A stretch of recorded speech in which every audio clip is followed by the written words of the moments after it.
오늘은 5단원 세계대전과 사회변동에서 3단원 민주주의의 확산과 인권회복 및 평화를 위한 노력, 그 중에서도 민주주의의 확산과 평화를 위한 노력을 배워보도록 하겠습니다.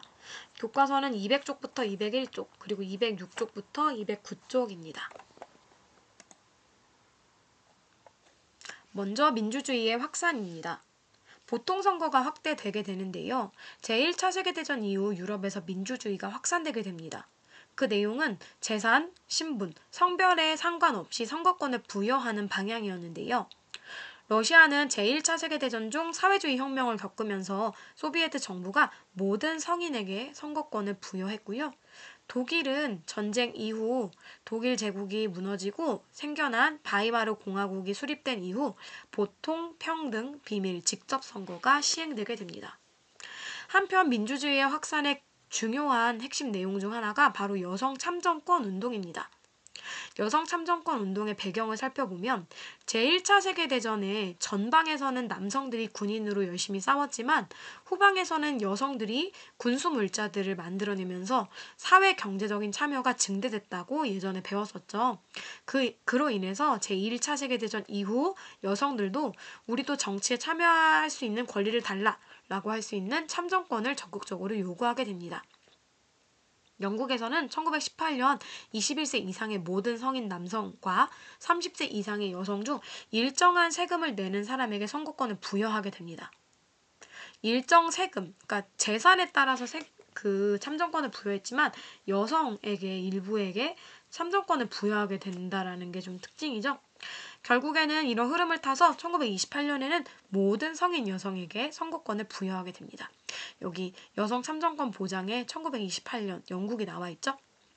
영국의 이런 여성 참정권 운동은 미국과 유럽에 영향을 끼쳤고 점차 여성에게 참정권을 부여하는 사례가 늘어나게 됩니다. 우리나라는 1948년 재헌헌법이 만들어질 때 여성의 참정권이 부여된 사례에 해당이 됩니다. 이 사건은 에밀리 데이비슨의 죽음을 표현하는 사진인데요. 에밀리 데이비슨은 여성 참정권 획득을 위해서 노력을 했던 사람입니다. 이 에밀리 데이비스는 이제 영국에서 사람들이 경마 경기를 굉장히 좋아했다고 해요. 이 경마 경기에 갑자기 경마장으로 뛰어들면서 죽게 되는데, 이 에밀리 데이비슨의 장례식에 많은 여성들이 참여를 하고 이 장례식 행렬에서 여성 참정권을 요구하는 시위가 많이 벌어졌다고 해요. 그래서 이 이후에 여성 참정권이 이제 그 부여가 되는데 많은 기여를 한 사건이라고 합니다. 네, 그 다음은 평화를 위한 노력입니다. 제2차 세계대전도 종전을 한 이후에 전후 처리를 했어야 했죠. 그래서 이 2차 세계대전 종전쯤에 여러 가지 회담과 선언이 만들어지게 되는데 그 중에서 카이로 회담, 얄타 회담, 포츠담 선언을 보면요. 카이로 회담은 1943년에 미국의 루즈벨트, 영국의 처칠, 중국의 장제스가 모여서 회의를 한 결과로 일본이 패전을 하게 될 것 같잖아요. 그래서 패전 이후에 영토를 어떻게 처리할 것인가 이 문제에 대해서 논의하고 일본이 가지고 있던 만주와 타이완을 중국에게 돌려주자. 그리고 이때 한국의 독립이 최초로 약속되게 됩니다. 그래서 우리 역사에서도 굉장히 중요한 사건 중 하나거든요. 그 다음 얄타 회담은 1945년에 벌어졌던 회담인데요. 미국의 루즈벨트, 영국의 처칠, 소련의 스탈린이 모여서 전쟁 이후에 독일의 영토를 분할 점령할 것을 협의를 했고 국제연합을 창설할 것을 협의를 했으며 소련이 일본의 전쟁, 일본에 대항해서 대일전에 참전할 것을 협의를 하는 내용이 얄타 회담에서 결정이 되게 됩니다. 포츠담 선언도 우리 역사에 굉장히 중요한 선언 중 하나인데요. 미국, 중국, 영국이 모여서 선언을 한 것으로 일본의 무조건 항복, 카이로 선언의 이행을 재확인하는 절차를 펼쳤습니다. 이 결과 독일은 동과 서로 분단되게 되는데요. 그리고 독일은 미국, 영국, 프랑스, 소련의 4개국의 분할 통치를 받게 됩니다. 이게 독일의 모습인데요. 서독과 동독으로 둘로 분할이 돼서 서독을 영국, 프랑스, 미국이 분할 점령하게 되고 동독을 소련이 분할 점령하게 됩니다. 반면에 동독 안에 있었던 독일의 수도였던 베를린은 이렇게 동베를린과 서베를린으로 쪼개지게 되는데요. 서베를린을 프랑스, 영국, 미국이 이렇게 분할 점령하고 동베를린을 소련이 분할 점령을 한 모습을 볼 수 있습니다. 결국에는 서쪽 독일에는 독일 연방공화국이 만들어지게 되고 동쪽 독일에는 독일 민주공화국이 만들어지게 되는데 결국에는 1890년대쯤 1880년대 후반과 1890년대에 걸쳐서 독일은 통일을 이룩하게 됩니다. 이건 나중에 배울 거고요. 일본은 전쟁에서 패배한 이후에 연합국 최고 사령부의 통치를 받다가 샌프란시스코 강화 조약을 통해서 주권을 회복하게 됩니다. 그게 바로 1951년의 일이고요. 1951년은 우리나라에서 6.25 전쟁이 터졌을 때예요. 일본은 6.25 전쟁에 군수 물자를 만들어내면서 경제를 상당 부분 회복하게 됩니다. 우리 1차 세계대전 이후에 국제연맹이 창설됐지만 국제연맹이 여러 가지 문제점이 있었다라는 걸 배웠었죠.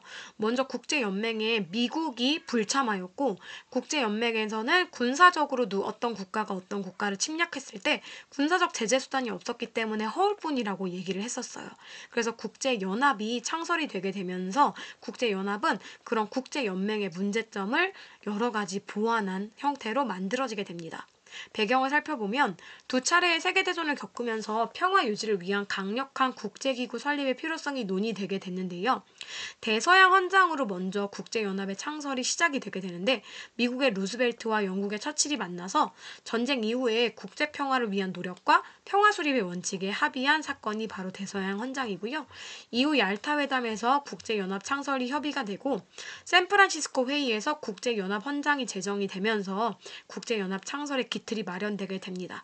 결국 1945년 10월에 세계 51개국이 참여한 UN 국제연합이 창설되게 되고 의의를 살펴보면 미국과 소련 강대국이 모두 참여하게 됐고 경제적인 제재 외에도 군사적 수단이 동원이 되는 것이 가능했기 때문에 가장 대표적으로 6.25 전쟁 때 우리나라에 유엔군이 들어오게 되는 것도 이 군사적 수단이라고 볼 수가 있습니다. 하지만 국제연합은 미국과 소련 두 강대국의 입김에 너무 좌지우지 되었다라는 문제점도 있습니다. 국제연합의 조직을 보면 주요 기구에는 총회, 안전보장이사회, 줄여서 안보리라고 합니다. 국제사법재판소, 경제사회 이사회, 사무국이 있습니다. 국제연합의 핵심 국가는 5개의 상임이사국인데요. 미국, 러시아, 프랑스, 중국, 영국이고 이 5개 국가는 거부권을 보유하고 있기 때문에 어떤 한 국가라도 거부권을 행사하면 주요 내용들이 통과가 되질 못합니다. 그러니까 굉장히 강력한 권한을 가지고 있는 게 상임이사국이고 이 5개 상임이사국에 독일이 들어가지 않는 게 좀 특징이죠. 세계의 강대국 중 하나잖아요. 독일은 전쟁을 일으킨 국가이기 때문에 상임이사국에 포함될 수가 없습니다. 그리고 그 외에 10개의 비상임이사국이 있고요. 이게 국제연합의 구성 모습입니다. 총회, 사무국, 안보리, 경제사회이사회, 신탁통치이사회, 국제사법재판소 등이 있고요. 비상임이사국은 2년에 한 번씩 선출되는 국가들이라고 볼 수 있습니다. 오늘은 여기까지 하겠습니다.